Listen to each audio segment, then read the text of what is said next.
Buonasera da Sicilia 24, le principali notizie. Lo scandalo dei referti in ritardo, l'ASP di Trapani avvia i primi provvedimenti disciplinari. Pugno in faccia al medico del pronto soccorso del Civico di Palermo, arrestato un giovane che si trovava in ospedale perché il fratello aveva investito con lo scooter un anziano. Prima lo spintone, poi il raid punitivo, individuati grazie ai social gli autori dell'aggressione in una discoteca di Catania. Le origini siciliane del Papa, il nonno paterno del nuovo pontefice era emigrato all'inizio del secolo da Milazzo, in provincia di Messina. Siccità, sale il livello degli invasi siciliani grazie alle piogge di maggio, recuperati oltre 3 milioni di metri cubi d'acqua che saranno preziosi in estate. Carburanti, è già in vigore la riforma delle accise, sale il prezzo del gasolio e scende quello della benzina, ma di pochissimo. Senza casa, dopo il crollo del muro, uno sfollato di Agrigento dice: avevo avvertito che c'era il rischio di un cedimento nel cantiere.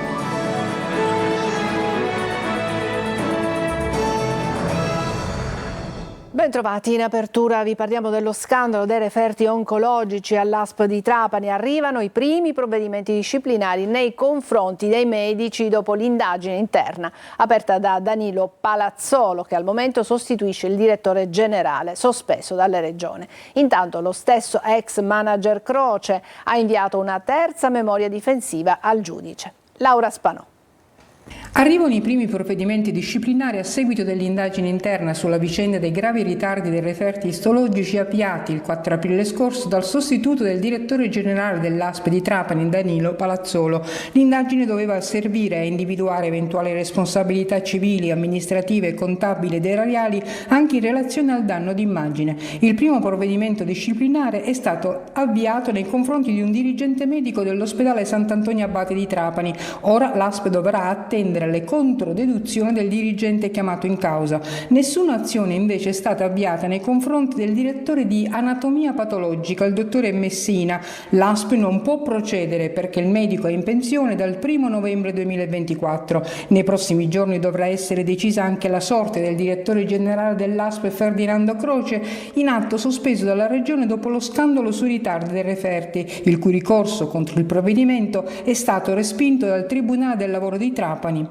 In una terza memoria integrativa che il suo avvocato ha presentato il 12 maggio al giudice risulta la testimonianza di un medico del reparto di anatomia patologica gestito dall'allora primario Domenico Messina. Si tratta di un vero e proprio atto di accusa. Il medico evidenzia notevoli problematiche e anomalie legate ai ritardi nella refertazione, prestazioni sanitarie che erano erogate nelle strutture ospedaliere. Nella memoria il medico parla anche di carichi di lavoro non adeguati, ritardi e cattiva gestione di cui Croce non sarebbe stato a conoscenza. E continuano le aggressioni negli ospedali siciliani. Un medico del pronto soccorso del Civico di Palermo è stato aggredito da un giovane di 21 anni. Per il dottore è stato necessario il ricovero in ospedale. Marco Gullà. Ancora aggressioni, ancora violenza negli ospedali siciliani. Un nuovo grave episodio è successo la scorsa notte all'interno dell'ospedale civico di Palermo. Un giovane palermitano di 21 anni è stato arrestato dai carabinieri con l'accusa di lesioni gravissime e interruzione di pubblico servizio dopo aver colpito con un pugno al volto un medico in servizio al pronto soccorso. Il ragazzo è fratello di un minorenne che la scorsa sera ha investito con uno scooter in via Borriposo un pedone che si trova in gravissime condizioni, ricoverato in neurochirurgia. Il minorenne era stato trasportato prima all'ospedale Bucchieri La Ferla e poi al Civico. Insieme al ragazzo sono arrivati i parenti che nel corso della notte si sono alternati dentro l'area critica. Erano prima entrati il padre e poi la madre senza alcun problema, poi il fratello di 21 anni. Il medico di guardia, erano le 4 di notte, ha chiesto 2 volte al ragazzo di abbassare il tono della voce. Il giovane disturbava il lavoro dei medici e anche il riposo dei pazienti. Per tutta risposta l'indagato ha colpito il medico. Per il dottore è stato necessario il ricovero in ospedale. Ancora una volta il tema della sicurezza nei pronto soccorso, nonostante le misure adottate, si ripropone puntualmente. Il personale sanitario è frequentemente costretto a operare in un clima di stress, aggressività e violenza che è ingiustificabile e che stigmatizziamo con decisione. La nota dell'azienda sanitaria del Civico di Palermo. Prima lo spintone per una lite, poi il raid punitivo, individuati grazie ai social gli autori di un'aggressione in una discoteca di Catania. Orazio Longo. Quando il social diventa strumento di indagine, usano Facebook, Instagram e TikTok non per registrare balletti o pubblicare selfie, ma per individuare ed eseguire una misura cautelare nei confronti di 2 persone. La polizia di Catania, su disposizione della procura distrettuale, ha sottoposto all'obbligo di dimora e di presentazione giornaliera in commissariato, con divieto di allontanamento notturno dalla propria abitazione, 2 giovani di 26 e 27 anni ritenuti gli autori di un'aggressione avvenuta in una discoteca il 21 aprile del 2024. Eccole le immagini di quella sera, l'aggressione che aveva avuto come pretesto una discussione con una ragazza per una involontaria spinta sulla pista da ballo era iniziata all'interno della discoteca, interrotta prima dello scontro fisico vero e proprio dall'addetto alla sicurezza. I 2, una volta allontanati dal locale, come animati da un sentimento di vendetta, insieme ad altri soggetti organizzano una sorta di spedizione punitiva, armandosi di tondini di ferro divelti da una pista ciclabile, pronti a colpire le vittime intente ad uscire. Nella ricostruzione dei fatti operata dagli inquirenti, utilizzando anche immagini di videosorveglianza e riconoscimenti fotografici, sembrerebbe che l'aggressione si sia svolta in 2 fasi tra le 2 e le 3 di notte, la prima in danno di un ragazzo afferrato per la maglietta, poi strattonato e colpito con schiaffi e pugni, la seconda un'ora dopo all'esterno del locale con spranghe in metallo in danno anche di altri 3 soggetti che erano insieme alla vittima. I social hanno consentito di comparare i soggetti ripresi dal sistema di videosorveglianza con quelli postati sui profili. I 2 sono ritenuti responsabili in concorso tra loro di lesioni aggravate da futili motivi, dall'avere posto in essere il fatto da parte di più persone riunite e con armi improprie. Non c'è stato scampo per un uomo di 35 anni di Camporotondo che nella notte ha perso la vita sulla statale 121 vicino allo svincolo per Mister Bianco in direzione Paternò nel Catanese. L'uomo a bordo di una moto ha perso il controllo e cadendo ha sbattuto contro il guardrail di ferro. Intervenuto il 118 e i carabinieri di Mister Bianco che hanno fatto i primi rilievi per stabilire la dinamica dell'incidente. Papa Leone è di origine siciliana. Il nonno paterno emigrò all'inizio del secolo dalla provincia di Messina. Lo dice una ricerca che è stata confermata all'archivio del comune di Milazzo. Sentiamo Francesco Triolo. Papa Leone XIV sarebbe siciliano, esattamente di Milazzo, è quanto avrebbero scoperto studiosi di genealogia americani e francesi. Gli atti ufficiali conservati al comune di Milazzo confermerebbero la ricostruzione che i genealogisti della Genealogy Discord Server e del Centre de Genealogie hanno pubblicato nei giorni scorsi riguardo una possibile origine italiana di Papa Prevost. Se dovessero essere confermati gli studi che sono stati effettuati, effettivamente la persona individuata come il nonno dell'attuale pontefice è nato a Milazzo, 7° di 8 figli di una famiglia abbastanza numerosa che tra le altre cose aveva la propria dimora all'interno di una via che si chiamava via Ottaviano, oggi via Umberto I, dove c'era la chiesa di Sant'Agostino. Il nonno paterno, Salvatore Giovanni Rigitano, nato a Milazzo il 24 giugno 1876 nella casa di via Ottaviano. Secondo quanto ricostruito dai dati di Ellis Island,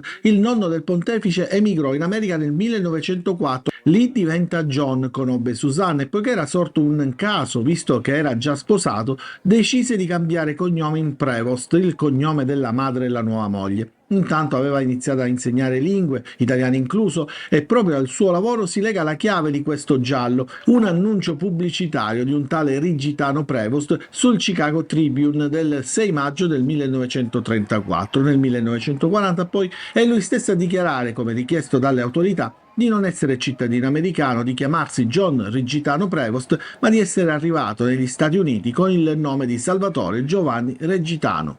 Mi auguro che dovesse essere tutto confermato attraverso la Segreteria di Stato Vaticano si possa addivenire anche ad un minimo di incontro con la comunità milazzese.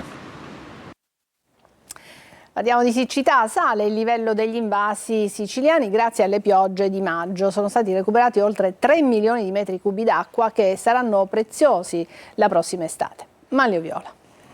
La pioggia di maggio salva l'estate siciliana, o almeno crea le condizioni per affrontare in modo più sereno la crisi idrica. Il maltempo degli ultimi giorni è stato un toccasana per l'agricoltura, ma soprattutto per gli invasi a uso potabile. La pioggia ha già determinato un incremento di 3 milioni di metri cubi d'acqua. I conti li ha fatti l'autorità di bacino della presidenza della regione. Il dato è destinato a crescere nelle prossime ore grazie all'apporto idrico dei fiumi che convogliano l'acqua superficiale proprio verso i bacini. A beneficiare maggiormente di questa fase di maltempo sono stati in particolare i bacini della diga Mario Francese, l'ex diga Garcia, e della Rosa Marina, entrambe si trovavano nel Palermitano, che hanno registrato un apporto di circa 1 milione di metri cubi d'acqua ciascuno. Il restante milione di metri cubi è stato distribuito tra altri 9 invasi a uso potabile presenti sul territorio regionale, ovvero l'Ancipa per le province di Enna e Messina, la diga Castello nell'Agrigentino, il Fanaco di Piana degli Albanesi, Piano del Leone, Poma, Prizzi e Scansano di nuovo nel Palermitano, Racoleto di Rillo in provincia di Ragusa. Nel frattempo la regione lavora ai dissalatori, oltre ai 3 per i quali sono stati avviati i lavori fra Gela e Porto Empedocle e Trapani, che attende i primi 2, ieri è stato pubblicato da Invitalia l'avviso per altri 2 dissalatori nel Palermitano. Parliamo adesso di carburanti. È già in vigore la riforma delle accise. Per effetto del nuovo provvedimento sale il prezzo del gasolio e scende quello della benzina. Tonino De Mana. La riforma delle accise è in realtà con un ritocco al rialzo per il diesel ed un piccolo taglio per la benzina. Si tratta di una misura che punta a riequilibrare il peso fiscale tra i 2 carburanti e a sostenere economicamente il trasporto pubblico. Se nel breve periodo l'impatto può apparire modesto, è sul lungo termine che la manovra mostra i suoi contorni reali. Il riordino delle accise è infatti pensato per proseguire nei prossimi 5 anni secondo una logica di progressiva armonizzazione. Già quasi tutte le compagnie petrolifere, i privati e i retisti hanno adeguato i propri listini, aumentando da 1,5 centesimo a 2 centesimi il prezzo del gasolio e scontando dello stesso importo il prezzo della benzina. Ovviamente va a vantaggio del governo, perché il parco auto in Italia è composto per il 67% da macchine a gasolio. E all'orizzonte, complici gli attuali scenari internazionali, si prevedono nuovi rincari. Con i nuovi accordi che sta concordando il Presidente degli Stati Uniti, un nuovo balzo del prezzo del petrolio, e questo si ripercuoterà sui prezzi di listino alle pompe. Addirittura ci aspettiamo un aumento dei prezzi, anche perché adesso si avvicina la stagione estiva e quindi aumenteranno gli spostamenti degli automobilisti. Dopo 8 giorni intanto è tornata a salire la benzina verde, che al self ha superato la soglia di 1,70 € al litro. Ad Agrigento il crollo in vicolo Ospedale Cavalieri di Malta, nel cuore della via Atenea. Parla uno degli sfollati e dice: io mi ero accorto che c'era del pericolo. Davide Sardo. Io giorni fa avevo segnalato agli operai dell'azienda o dell'impresa che stava facendo questi lavori che questo muro poteva cadere da un momento all'altro. Già gliel'avevo detto. Io un giorno sono sceso giù, c'erano gli operai che stavano scavando, stavano realizzando sta buca per mettere le vasche. E glielo dissi: attenzione, guardate che questo muro vi crolla addosso. Un avvertimento inascoltato, poi il crollo, e oggi Giovanni Palazzotto, costretto a lasciare la sua casa, cerca un tetto sotto cui dormire. Si trovava fuori sede al momento del cedimento del muro in vicolo Ospedale Cavaliere di Malta, ma la sua casa è stata dichiarata inagibile. Il mio stato d'animo è pessimo, cioè di una persona che si ritrova senza casa da un momento all'altro, un alloggio dove vivere, e attualmente sono fuori casa, cioè mi ritrovo a essere ospitato o da un amico o dalla mia compagna o di qualcuno che, dico, provvisoriamente mi accetta a casa sua. Io avevo il mio alloggio, la mia casa, e ora non ho più niente. Prima del crollo del muro che faceva parte del cantiere del polo universitario, l'allarme è ignorato e ora, tra le macerie, resta la rabbia di chi aveva visto tutto arrivare. Io stamattina sono andato a fare anche una denuncia perché ho esposto i fatti come sono stati. Tra l'altro io mi lamentavo dei rumori, mi lamentavo delle vibrazioni, mi lamentavo delle polveri, ma guardi, il problema è che qua lo lavoravano in barba a tutte le autorizzazioni, a tutti i decreti, lavoravano proprio alla carlona.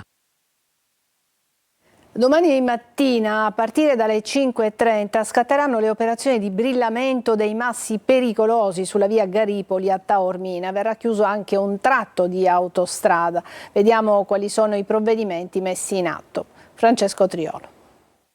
Sono scattate con l'insediamento del centro operativo avanzato le operazioni di brillamento del costone roccioso di via Garipoli a Taormina, previsto per le primissime ore di domani mattina. Un intervento reso necessario per la messa in sicurezza del versante collinare, dove alcuni massi sono a rischio caduta. Prevista l'evacuazione nella zona interessata di 17 nuclei familiari e la chiusura delle strade vicine, via Garipoli, via Zaccani e il bypass Sant'Antonio. Domani mattina alle 5:30 scatterà il piano coordinato da Prefettura, Dipartimento regionale della Protezione Civile e Comune di Taormina. Alle 6:30 verrà chiuso il tratto autostradale della Messina-Catania in entrambe le direzioni di marcia tra i caselli di Taormina e Giardini Naxos, con deviazione del traffico sulla statale 114. L'inizio delle operazioni di brillamento è previsto per le 7 in punto e a conclusione, dopo i controlli di sicurezza e di spazzamento delle arterie interessate in assenza di criticità, verrà ripristinato il traffico sull'autostrada A18 e saranno aperti i varchi su via Garipoli. Adesso una breve pausa, poi parleremo della convention di Forza Italia in Sicilia, ma anche di donne, di potere e di informazione. A tra poco.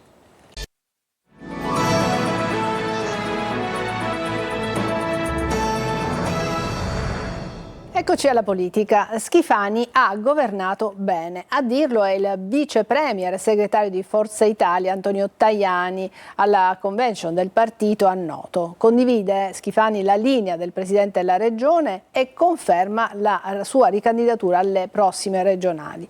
Sulla sanità dice entro fine legislatura le cose andranno meglio. Francesco Aloi.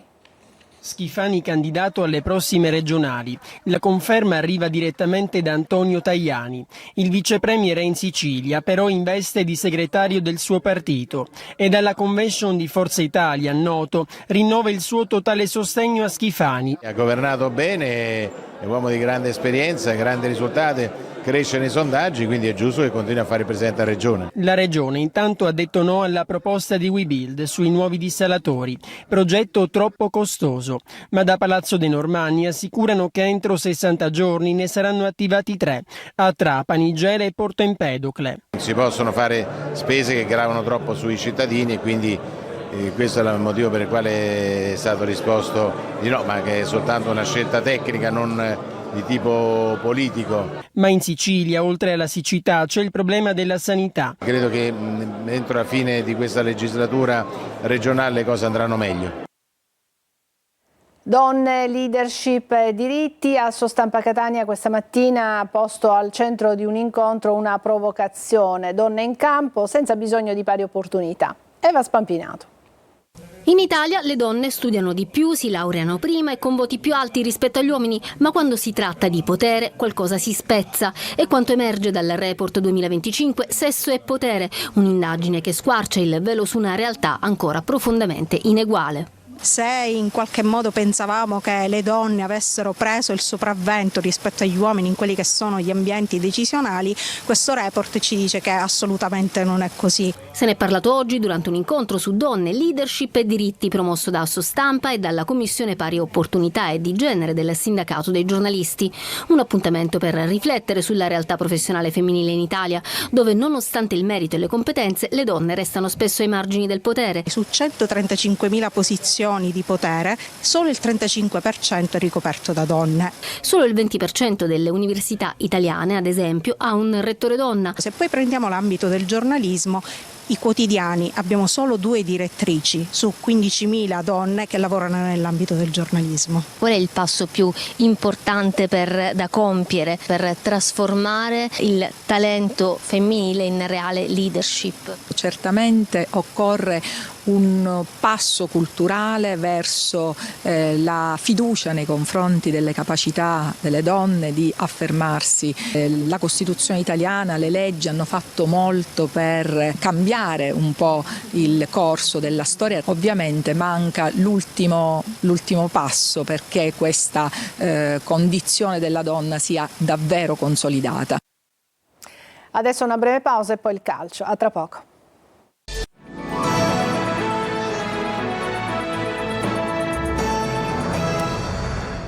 Eccoci al calcio, il Messina ha perso 1-0 la gara di ritorno dello spareggio salvezza contro il Foggia ed è retrocesso in Serie D, decisiva una rete nel primo tempo dell'ex giallorosso e Mausso.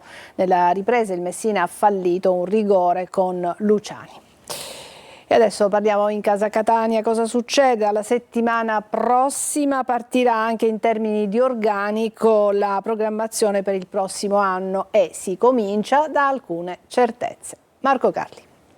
Operazione 2025-2026 già partita. Dall'incontro fra la dirigenza e Toscano della prossima settimana si ripartirà anche per disegnare le strategie del Catania e farlo per tempo, magari come ha fatto l'allenatore Cesena con le alchimie giuste trovate al secondo anno.